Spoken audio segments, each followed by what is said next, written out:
Halo man, mantap coy. Hari ini begitu cerah seperti paradise in the blue sky. Ya mumpung libur dan biar nggak rebahan terus, saya mencoba melakukan kegiatan yang lebih produktif. Saya mulai menuruni tangga, bukan mendaki gunung atau lewati lembah. Ya, teman-teman tahu ini apa? Pisau bukan, pedang juga bukan. Atau ini pisau yang berpedang.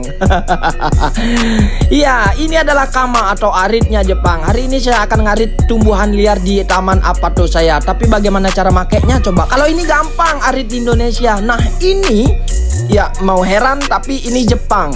Ora, gimana cara makainya coba? Ya sudahlah, kico gas, kita coba gaskan.